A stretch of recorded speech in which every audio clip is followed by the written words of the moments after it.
54! That's the number of different quarterbacks to start in a game this season. Never mind others seeing time on a part-time basis. That number could rise by as many as 3 by just next week. What's become abundantly clear is some teams are much better at filling the backup quarterback position. Welcome to Shutout Football. I'm Jeff Stoltzfus. That's Kevin. Last week, we almost saw a scoreless game go to overtime. Patrick Mahomes looked like he was going to fight the refs. The AFC North stayed competitive, and Zach Wilson rose from the ashes like a delightful phoenix. It's because I gave him a pretzel last week, isn't it? It's not because of that. Plus, Kevin sold one of his organs so we could go to a Ravens game. Here's me with Ray Lewis after Chipotle night, a.k.a. scene of the crime. Which organ was it again? Your heart? That can't be right.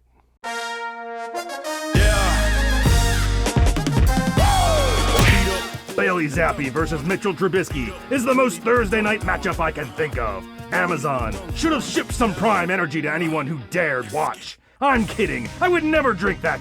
My body is a temple of doom.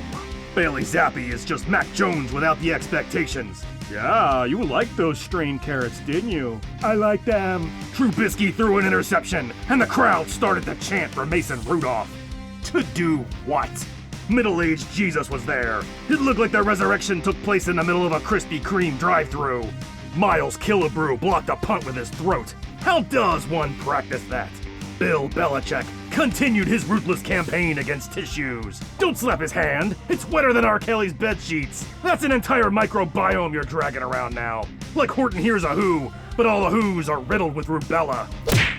It was an inauspicious start to the game, as kicker Greg Zuerlein stared at the ball as if he wasn't sure what it was. In his defense, a lot of things have been surprise cake lately. The first half of the game had 11 punts, a true sign of greatness. As they say, if it's yellow, let it mellow. They went to halftime with no score. Zach Wilson was back under center for the Jets, which was a tough pill to swallow for Jets fans. But as most of the commercials that aren't beer have told us, there's way more, way worse pills out there. Wilson finally got them on the board with a pass to Randall Cobb. He celebrated by fumbling on the next drive. Devin Singletary scored off the turnover, and Wilson stared at him like a sister at a quinceañera. Don't you ruin this for me! They broke Trent Green. Well, they're going to have to, and they're going to have to. Well said, Foghorn Leghorn. Wilson got a win that can best be described as life-sustaining. OBJ caught a bomb and slid to glory. It was time for Hump the Air, Rooster Walk, Hands on a Clock. Classic. Tight end Davis Allen got his first pro touchdown in style, with his neck being broken. Then, suddenly, everyone was jumping. John Harbaugh dared ask the question we were all too afraid to ask. Who wants a hug? Before immediately falling asleep. Tyler Linderbaum snapped the ball early and off target. He went to the end zone. This is exactly who they should be drug testing. I hope Harbaugh took his keys and made him walk a line. This man's on something, and it damn sure ain't Ritalin. Puka Nacua made a monster catch, and Matthew Stafford began lactating. Time to feed the orphans. Zay Flowers scored a touchdown and a 2-point conversion, and then walked out of our lives forever. Wait, were we supposed to learn something? The Rams hit a field goal, and they went to overtime, where OBJ did the pee-pee dance as they explained the rules. Just go already! Panthers interim coach Chris Tabor looks like he should be fighting John McClane in Nakatomi Plaza. Jamal Williams is a party of one, and I love him for it. Cam Jordan taught Zach Bond the beauty of dance and how it leads to second base. Taysom Hill didn't play. He was questionable to start the week. My only question was, why is he drinking mulch? With Hill out, it left the door open for 12-foot-tall octogenarian Jimmy Graham to score another touchdown. A man whose name is somehow synonymous with the game of basketball, despite 13 years in the NFL. Johnny Hecker was murdered, and call me old-fashioned, but it seems bad form to celebrate on a man's grave while he's still alive. Hecker walked away under his own power, and plenty of resources to begin his revenge story. Derek Carr found Chris Olave for a score, and break out the keyboards. Derek Carr's got buttons to push. Tastes like poison. Despite losing Joe Burrow. Jake Browning has found a way to keep the Bengals relevant, a feat Marvin Lewis struggled to do. The Bengals kicked a field goal on 4th and 10, but the Colts were called for leverage, which can only mean one thing. Shane Steichen had incriminating photos of Gardner Minshew. Ha ha! The joke's on you! Minshew leaked those to begin his next career as a burlesque mustache model. Joe Mixon ripped off a long gain and then crammed it in for 6. I'm 90% sure he was covertly marking his territory by hiding it in a dance. Sneaky devil. Browning was intercepted after Tanner Hudson handed the ball to a defender like a plate of used deli meats and returned it for points. I have a head. Trey Hendrickson sacked Gardner Minshew and then pointed to the Lord saying, "You're next." Browning had hand cramps late in the game and he had to come out. He said it was embarrassing. But I celebrate your hands transition into womanhood. Try some Motrin and a heating pad. Just the cost of being a boss bitch. You go, girl. In the 4th, a very special appearance by Muffin Punts. The Bengals have their own brand of quarterback sneak. It's called just go around. Why doesn't everybody do that? High five to my best friend. No one. So lonely. Desmond Ridder threw one to the flat. Toasty! Baker Mayfield smashed one for a score, and then smashed into his line on the sideline. Stop hitting people, you psycho! Ridder was stripped in the end zone, and the Bucs got a safety. Mayfield closed it out with a silky smooth connection to Cade Otton, the fabric of our lives. There were 7 turnovers in this game. Lawrence was just giving the ball away. One has 2 fingers and loves puppies. This guy. 1 pump, 2 pumps. 3 pumps a lady. David Bell got his first pro touchdown. Congratulations to Da Bell. Ma and Pa Bell must be so proud, as well as the members from your Belle Biv DeVoe cover band. This game was chaos. Kimmy brought drinks, and we all got wrecked until Jerome caused a party foul. Nobody heard that. Oh! I'm blind now. The Bears' ground game came alive, but it wasn't with their running backs. Justin Fields ran wild, and DJ Moore ripped off a huge touchdown run. Later, Fields found Moore through the air for another score. Goff was sacked 4 times and picked off twice. The play of the game was a blocked extra point that ended up in defensive tackle Benito Jones' hands. The man is 316 pounds. Where is he going? He needed an IV of chicken broth after. The Niners put up big numbers. All the usual suspects showed up, which if you're doing commentary and you're 14 weeks in, is not only frustrating, but pretty boring. Debo scored a touchdown. Whoopee! Look, he's doing that dance that everybody does. They don't mime. No one's arguing in sign language or flipping cars, and not one sombrero. What the hell, Niners? But also, I would be remiss if I didn't applaud DK Metcalf for his complete lack of assault in this game. We appreciate just how difficult that was for you. Whatever happened to Joshua Dobbs? I guess learning the game plan was a detriment. They should have kept it fresh and surprised him in the huddle every game. There were 17 punts in this game. Punt, a punt, a punt, a punt, a punt, a missed field goal, a punt, then a punt. It was like a chess match between special needs children. They went to halftime scoreless, hairless. Antonio Pierce sent the Raiders back out early to warm up, so he could replicate the energy of the first half. There was energy in the first half? The Raiders finally got in field goal range, and Hunter Renfrow fumbled it away. The Vikings celebrated with a kickstand. Good idea. We could all use a drink. They had negative passing yards. Weird to think you could leave this game with less yards than you showed up with. In the 4th, Nick Mullins replaced Joshua Dobbs because, sure, were we going to overtime with no score? Whatever football god we displeased, I offer you Justin Jefferson as tribute.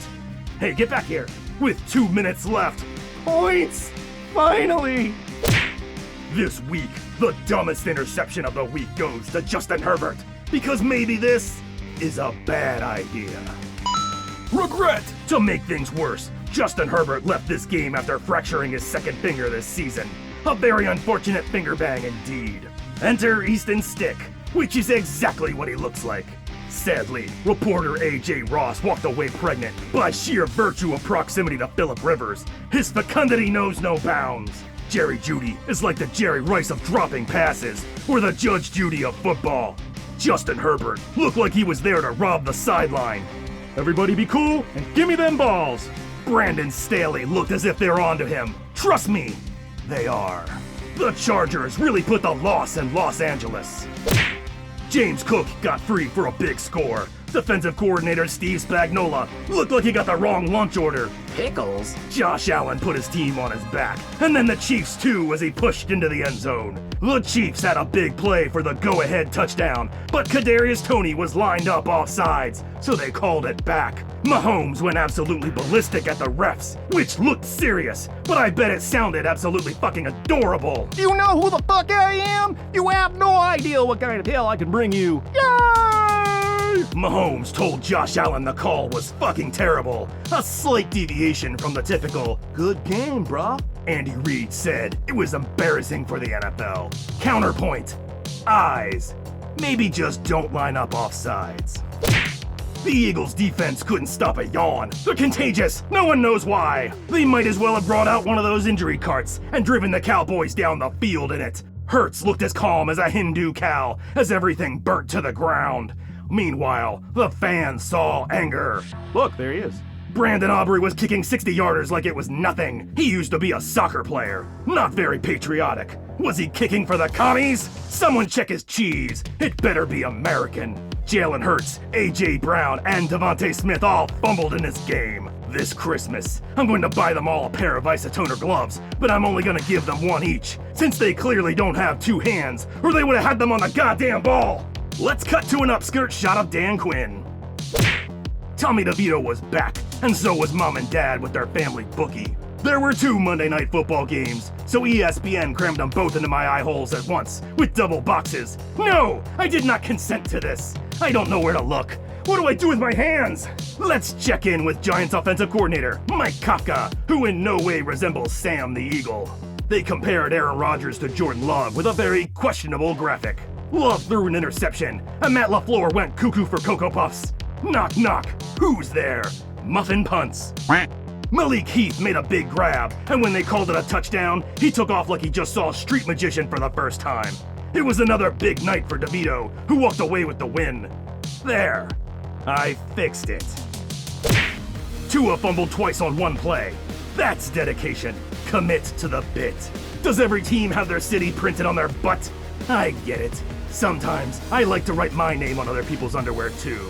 I am no longer invited to parties. The double box was back, but this time it went rogue. Raheem Mostert got a touchdown, and 2 things stood out. The Dolphins are the best in the NFL at celebrations, and Raheem Mostert should seek medical assistance for that level of constipation. Derrick Henry fumbled after Levis tossed a bad ball, and it's like they say, "Shit!" Levis said, after the toss, nobody wanted to talk to him. Or maybe it's because he can't shut the fuck up about IPAs. But you can't never keep a good dude bro down. Levis put on his metaphorical backwards hat and went to work.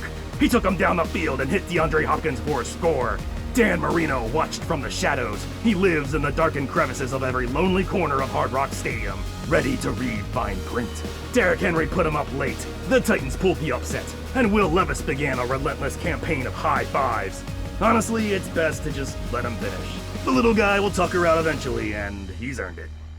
And now it's time for the soft pretzel of the week. Yummy. As much as it pains me to give a pretzel to a cowboy, I actually don't hate Dak, and he deserves the pretzel for making this commercial. When you're not a fan of something, shitting on it can make you feel good. But what if I told you that now it can do some good too? It's a PSA about getting screened for colorectal cancer, and it is legit hilarious. Collecting and shipping your sample. Here we go! But it's more than that. Colon cancer is a bitch, and people should get tested for it. I myself was tested just a couple months ago, because I don't want to die of butt cancer. The PSA was also personal for Dak, as his mother passed away from colon cancer at just 52 years old. So get your booty screened. And kudos to Dak. When he's not getting sacked by the Eagles, he's a real stand-up guy. Thanks for watching Shut Up Football. Leave your comments below, like, subscribe, say hi to your mom for me, and we'll catch you next week. Peace! Check the mic and make sure it sound right, boys.